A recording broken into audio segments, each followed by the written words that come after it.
Welcome to Gray Matters, where we unpack how medical management is rarely black or white. We go on deep dives along the way. I'm Jason Freed, a hematologist at Beth Israel Deaconess Medical Center. And I'm Allie Trainer, a pulmonary and critical care physician at Mount Auburn Hospital. And I have a case today that I've been ruminating on for a while that I'm really excited to discuss with you. Let's do it. So this is a patient who first presented to pulmonary clinic in May of 2020, so 4 years ago now. Oh, wow. You have been ruminating for a while. Yes. So at the time that I first met her, she was 70 years old and she carried a history of asthma and was seeing pulmonary mainly for asthma, but then also an incidental finding on a CT of her abdomen and pelvis, which cut the lung bases and showed some mild interstitial changes, which were read as concerning for early interstitial lung disease or ILD versus chronic microaspiration. Uh-oh. I'm having flashbacks to our previous episode on incidental findings. They're so hard. Yeah. And, especially when the read tells you it could be acid reflux or it could be interstitial lung disease. That is a huge difference. Yeah, I feel like I see this in radiology reports pretty often. Like I get a CT for another reason, patient has no pulmonary symptoms, and then the radiology read says fine subpleural reticulations at the lung bases, which could be atelectasis, aspiration, or early interstitial lung disease. So maybe we can do this for our first deep dive. Like, what should we do when we have an incidental finding that could be ILD or could be basically nothing?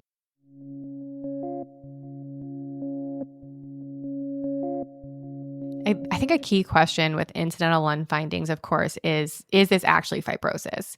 So if you're really concerned, then getting a CT scan with an ILD protocol can help to differentiate.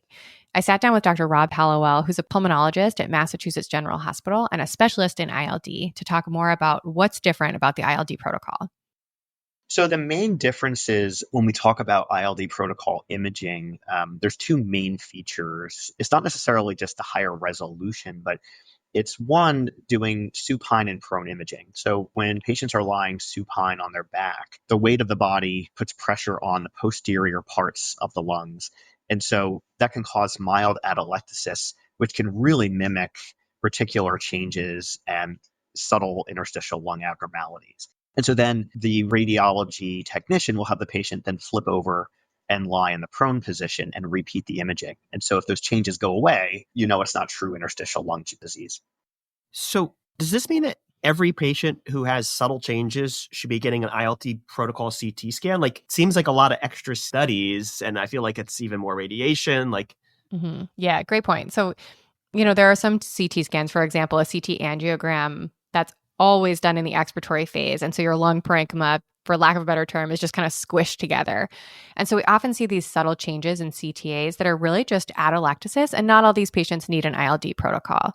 I would say, though, if fibrosis is a real consideration, then you should be getting an ILD protocol study. And if you're not certain if fibrosis is a real consideration, you can always call the reading radiologist or any pulmonologist, and they're happy to take a look for you. Okay, so let's say you get the ILD protocol CT, the changes persist, and so we are actually worried about fibrosis. So what do we need to do? Like, it was just an incidental finding, so presumably the patient's asymptomatic, the CT scan changes are mild. And I would argue that there's no such thing as mild fibrotic changes in the sense that severe fibrosis once began as, early discovered interstitial changes, or patients who have definitive interstitial changes warrant a pulmonary evaluation. Most of them don't need an urgent evaluation if they're not desaturating or have evidence of, rapidly escalating symptoms. But I think it's helpful that they all get to speak with a pulmonologist at some point. That is helpful. But what are we talking about when we say not urgent? Like, does that mean within 3 months, within 6 months, a year? Yeah, I think as long as you can get them in with 6 months and then counsel them to say, hey, if you develop symptoms, you need to let me know so I can get you in sooner. And I'll also say that every pulmonologist at their initial visit is going to order pulmonary function tests or PFTs. So you can also just order the PFTs yourself to expedite the workup. And if the PFTs are normal, you're okay waiting a bit.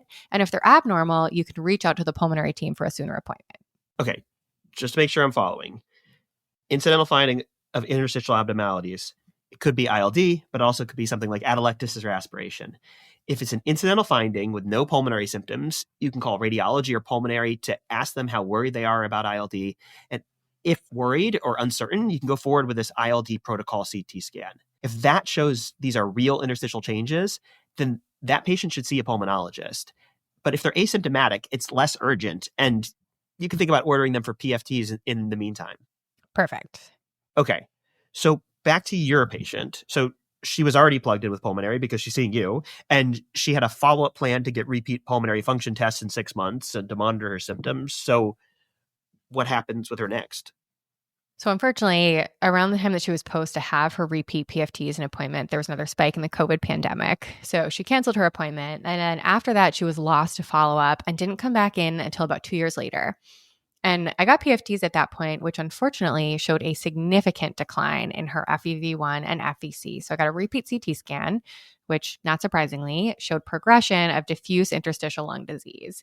So at this point, I start sending serologic workup. I'm, trying to assess, is this CTD, ILD, UIP, NSIP? Allie, stop. Please stop with the alphabet soup of pulmonary.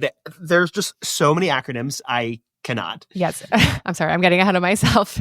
And no offense to your whole specialty, but does this whole alphabet soup thing even matter? I know I'm a hematologist, but I feel like every patient I see with ILD, regardless of what additional acronym you give them, they're on mycophenolate or azathioprine plus an antifibrotic.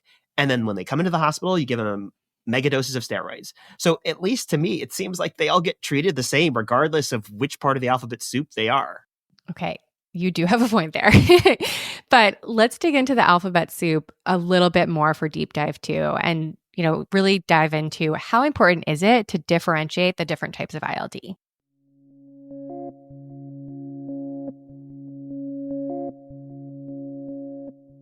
Nowadays when I lecture on ILD and I teach the fellows about ILD, I don't spend too much time on the alphabet soup. What's more important are broad categories of approaching the patient and figuring out what general category are we dealing with.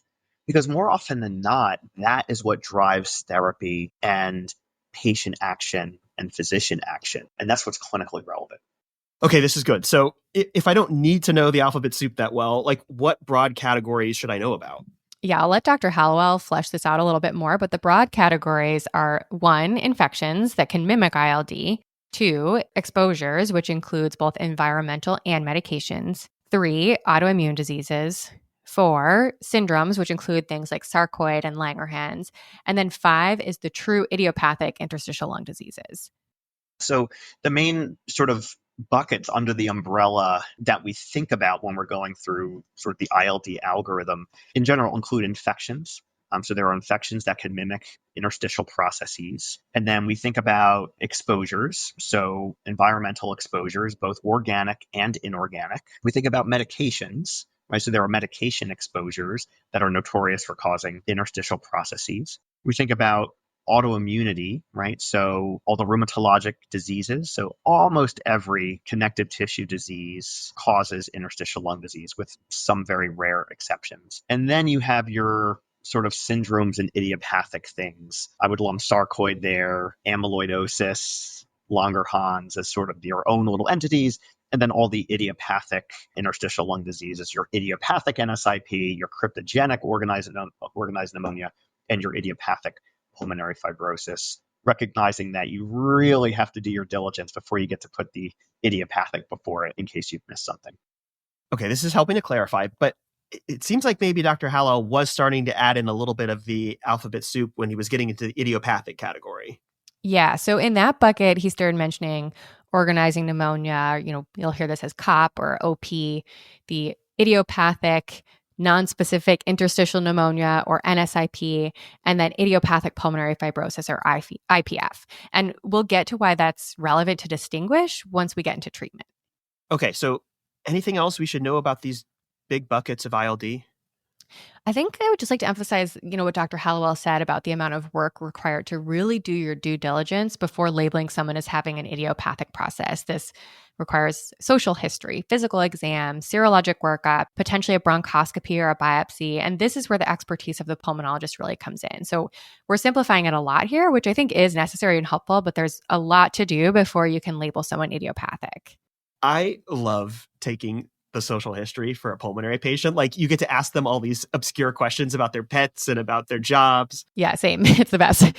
Dr. Howell probably won't remember this, but I remember I was a resident on pulmonary consults and I was presenting a patient to him who had new ILD. And on history, I found out he was part of this underground pigeon racing league that met up in an old factory with asbestos in it. It was nuts. That you could not have made up a It more sounds made up, but ridiculous it's story. not. So going back to the buckets of interstitial changes, and within that, the idiopathic lung diseases that have all these acronyms like NSIP, et cetera. So I feel like this must be difficult to explain in a way that patients understand, because I feel like I'm only beginning to understand this.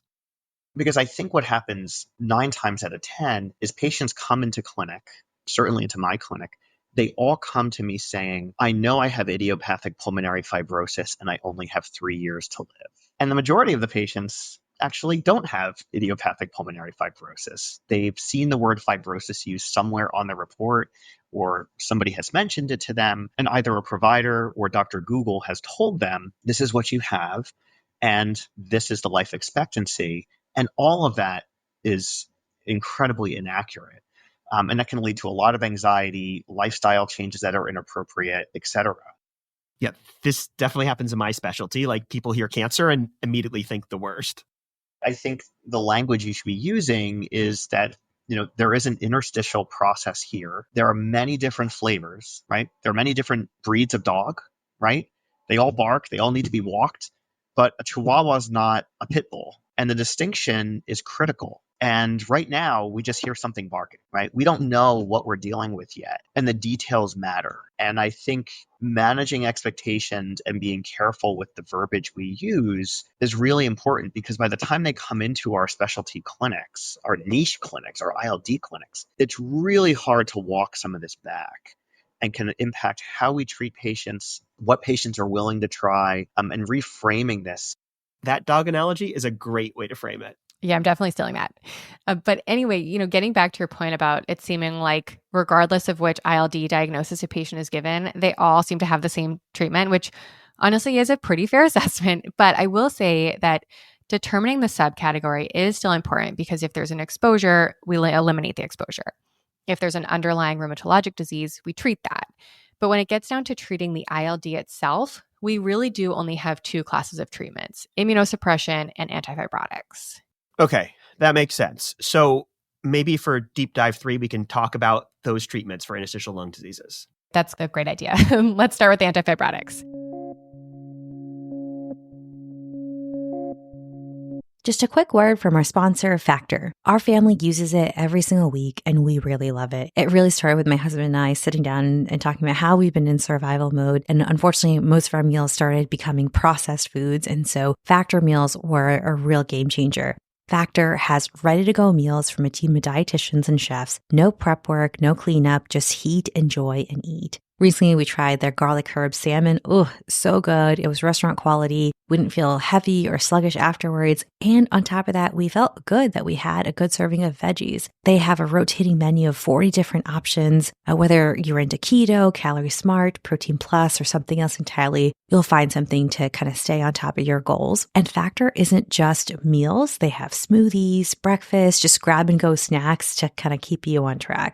Give Factor a try and see if it's right for you and your pack schedule, and also wanting to eat healthy. I know it's hit a real good sweet spot for me. So go to factormeals.com/CoreIM50off and use the code CoreIM50off to get 50% off your first box plus free shipping.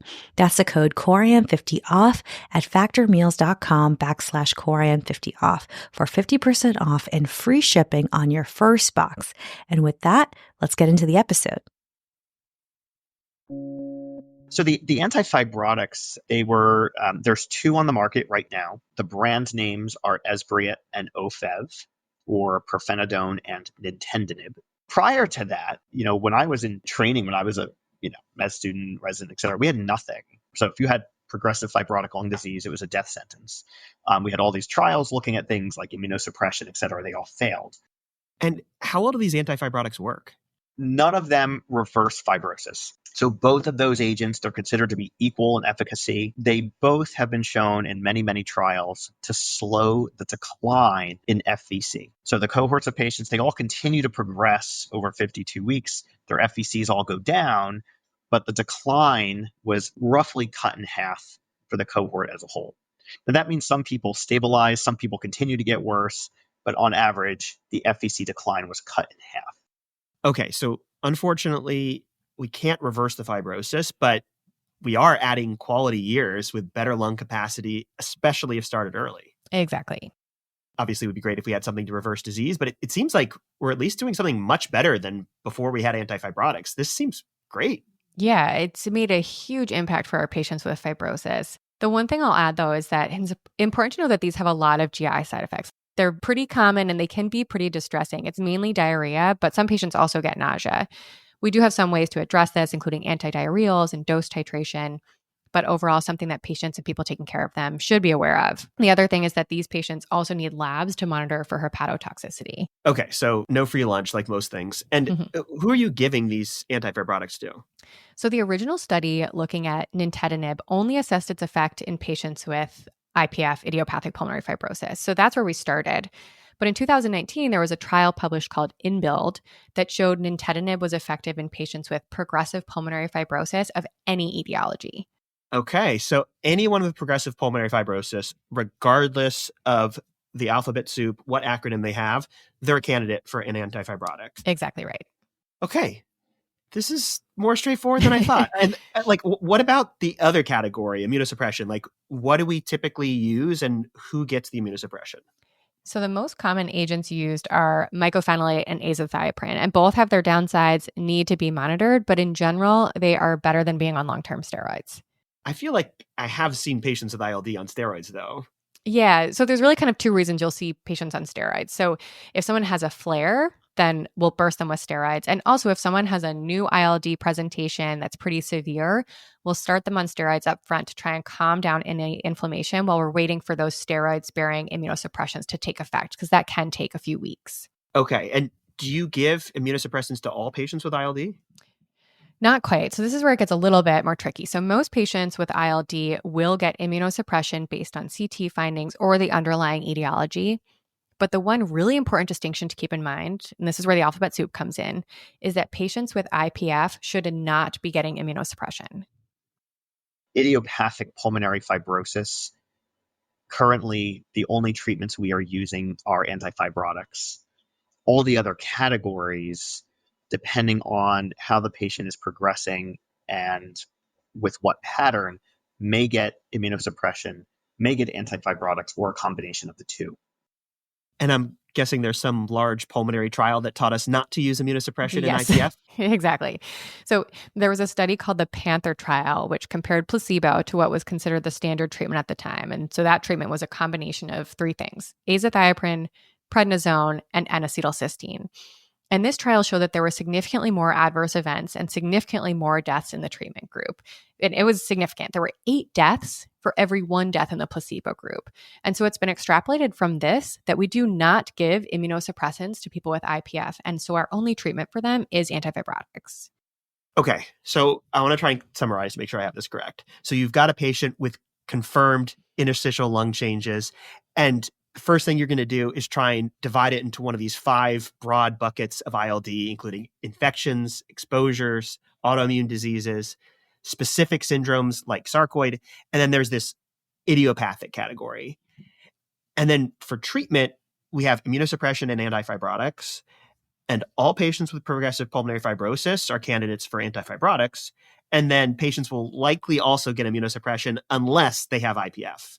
That was perfect. And somehow you distilled down so quickly what it took me almost 3 years to learn.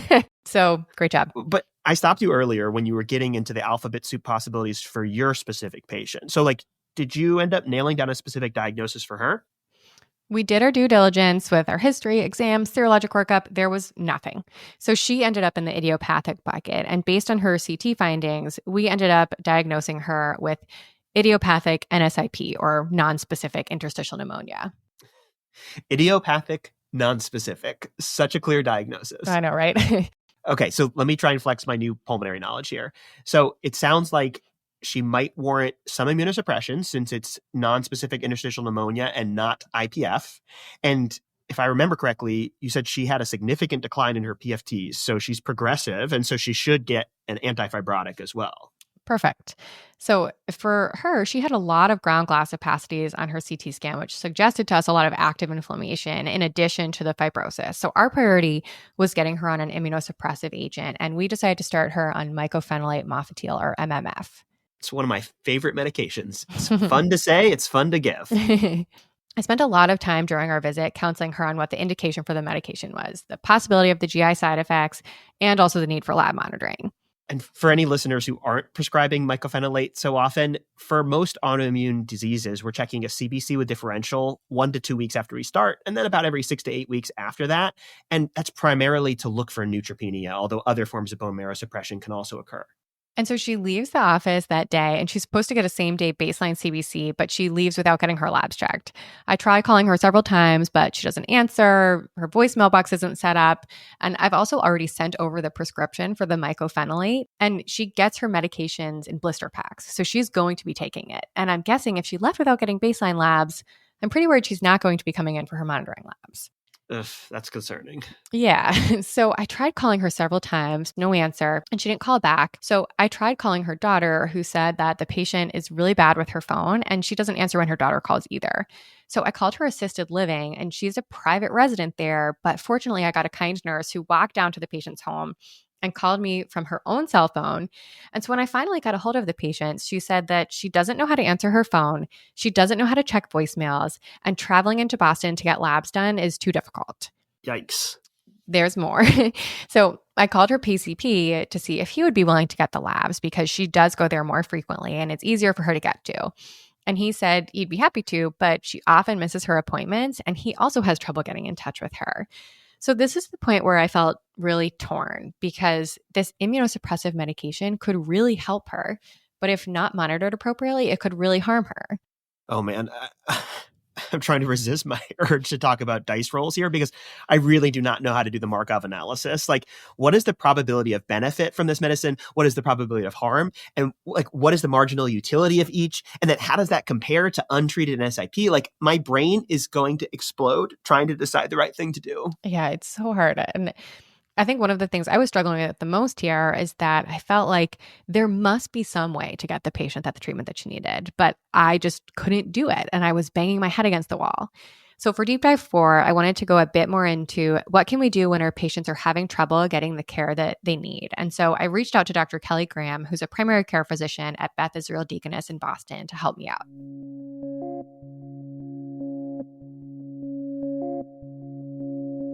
So I always tell people, you spend all of your training learning the what, like what is the illness, what is the treatment, what is the evidence?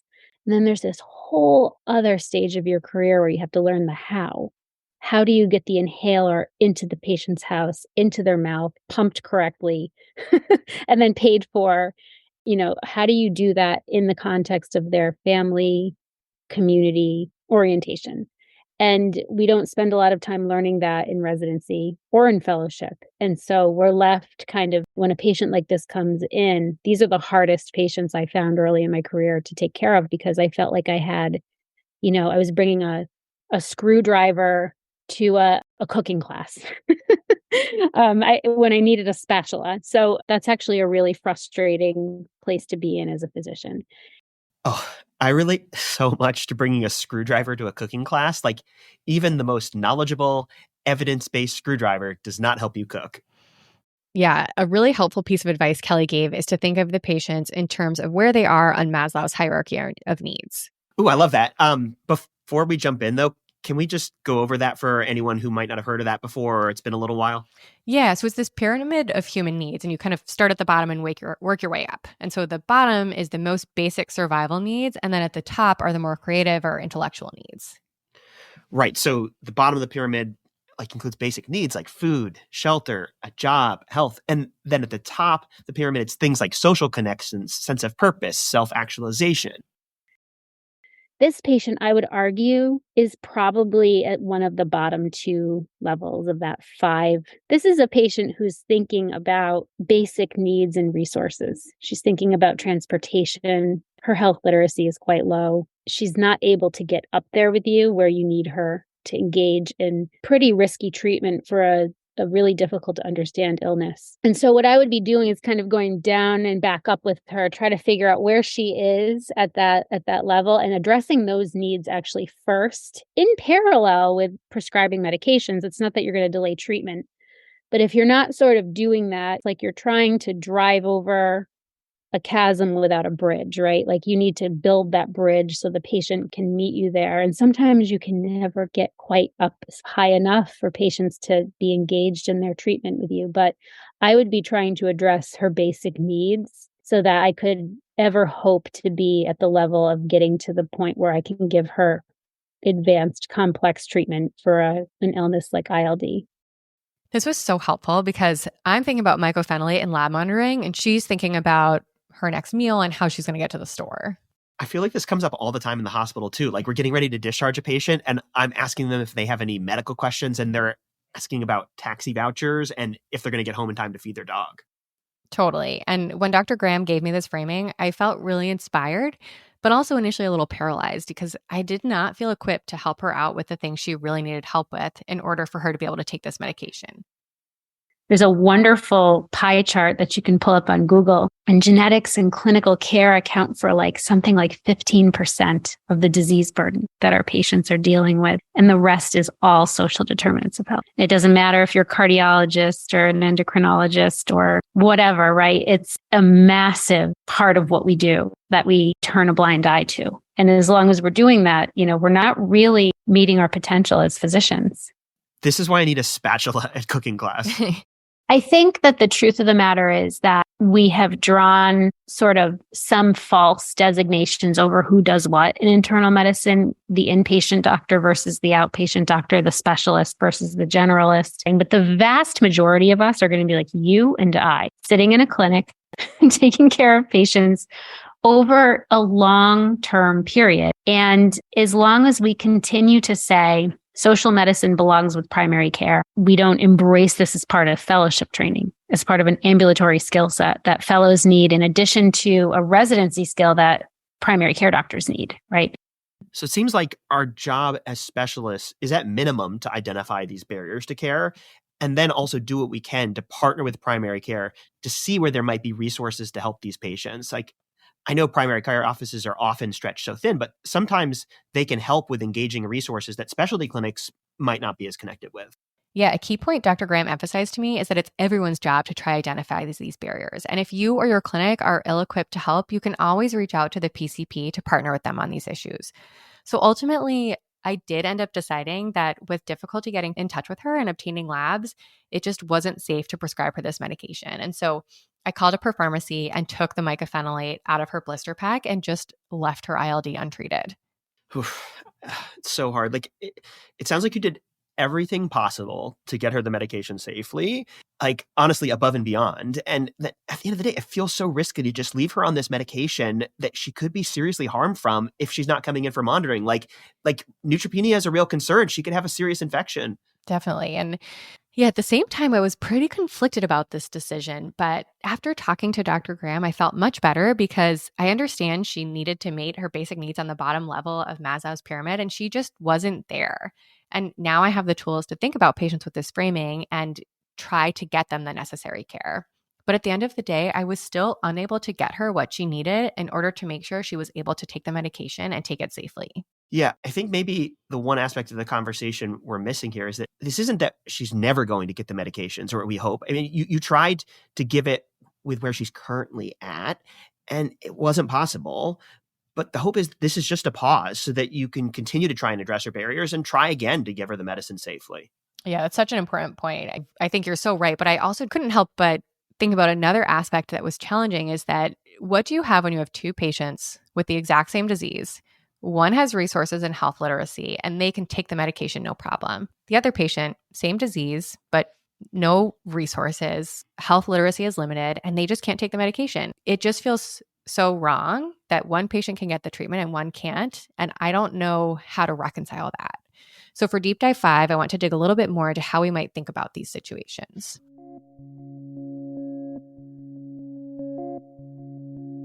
What you're essentially saying is the conflict between utilitarian and egalitarian ethics system, right? So do you want to just get MMF to as many patients as you can, or do you want to focus on giving as many patients the opportunity to MMF as possible? And that is a subtle difference, but it's a really important one that I would like to spend a little bit of time on, because I think we're having moral distress. As a physician, what I try to do is focus on opportunity. So if I have that resources and family and income and health literacy, there's not much I need to do for them except write the prescription, have them return for labs to monitor, and maybe give them my number to set up a follow-up appointment, which they will do on their own. I actually have to spend more time on them. Instead of thinking about your time as being equally distributed, think about it in terms of I distribute it based on how much they need to have the same opportunity for help. The patient might not get there, and I have to forgive myself of that. I am limited in what I can do, right? And so my metric of success isn't whether they got there necessarily. It's whether I've done all the things I can do in the system that I work in,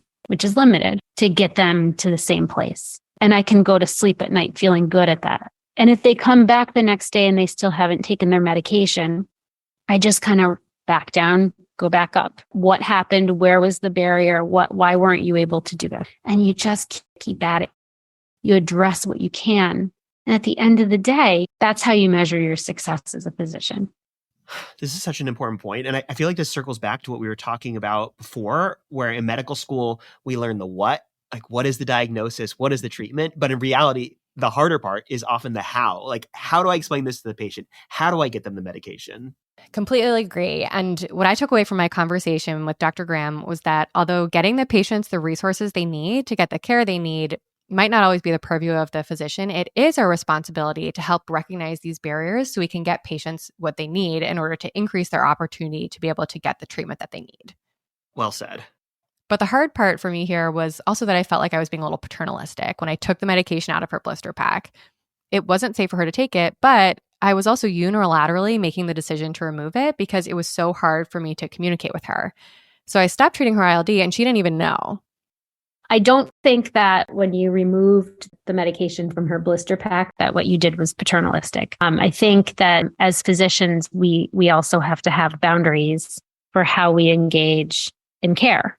But essentially, if you're going to get into this exchange or engagement with a patient with a high-risk medication or a high-risk procedure, the paternalistic thing to do is to assume that you are all-knowing and all-powerful and that you have full control over whatever happens to their bodies. When really what the agreement that you implicitly enter with a patient when you're going to use a medication like MMF that needs a lot of monitoring is, we're in this together. I'm going to prescribe this medication, but in order to do it safely, you need to come in for follow-up visits and for lab monitoring. That's the opposite of paternalism. This is such a great point. Like, Allie, you and I talk a lot with each other about paternalism and its various merits and downfalls, but I think framing it this way is so helpful. Like, you essentially entered into a contract with the patient and they have to hold up their end of the bargain. Exactly. And the other aspect that was so challenging was that when she wasn't holding up her end of the bargain, I still felt like it was my fault and that I was the one who had failed her in some way. I think your measure of success with her is, did I activate all the systems I possibly could so this could be safe? So there's ways that you work around the systems that your patients live in, but then sometimes you can't, right? In this case, there wasn't much you could do other than just push the pause button and say, this isn't safe, and we need to work on making it safe for you. So, Allie, after all these conversations, how are you feeling about this case now? Honestly, I do feel a lot better because I recognize that I really did do everything I could for her, and it's helpful framing, thinking in terms of Maslow's hierarchy of needs. But it still just does make me kind of sad that we know social determinants of health are a huge driver of health outcomes, yet our ability to address them is sometimes quite limited. Yeah, I think I might summarize my takeaway from everything that Dr. Graham said was that, yes, social determinants are huge. And yes, in many ways, we're limited to address them, but this doesn't give us a hall pass to just ignore them and not address them. And there's a lot more that every physician, whether generalist or specialist, could be doing to identify these barriers and help patients out. I think that is such a perfect takeaway and a great spot to end on. Should we recap a few learning points? Let's do it. So deep dive 1, we learned that if you see an incidental finding of interstitial changes on a CT scan, you can do an ILD protocol CT with prone imaging to help determine if it's really fibrosis and not something else like aspiration. If it really is fibrosis, it makes sense to send them to pulmonary for an evaluation. In Deep Dive 2, we discussed that it's more important to differentiate the big buckets of ILD rather than to get too far into the alphabet soup. The big buckets are infections, exposure, autoimmune disease, clinical syndromes like sarcoid, and finally, idiopathic. In Deep Dive 3, we discussed treatment. The 2 main categories are antifibrotics and immunosuppressants. Most patients with progressive fibrosis should be considered for an antifibrotic, and many will also be considered for immunosuppression unless they have idiopathic pulmonary fibrosis. In Deep Dive 4, we learned that if your patient is having difficulty engaging with the healthcare system in any way, it can be helpful to think about where they are on Maslow's pyramid and engage them at whatever level they are at. In Deep Dive 5, we talked about how it can be challenging practicing in a healthcare system where patients have such different resources and abilities. And one way to reconcile this is to think about caring for your patients in a utilitarian versus egalitarian way, in which not all patients will be able to get the same care, but you at least have to try to give patients the same opportunity to care. And that is all for today. Thank you so much for listening. If you found this episode helpful, please share with your team and colleagues and give it a rating on Apple Podcasts or whatever podcast app you use. It really does help people find us. And if you have a case you'd like to bring on air, please email us at hello@CoreIMpodcast.com. Thank you to Daksh Bhatia for the audio editing. Opinions expressed are our own and do not represent the opinions of any affiliated institutions.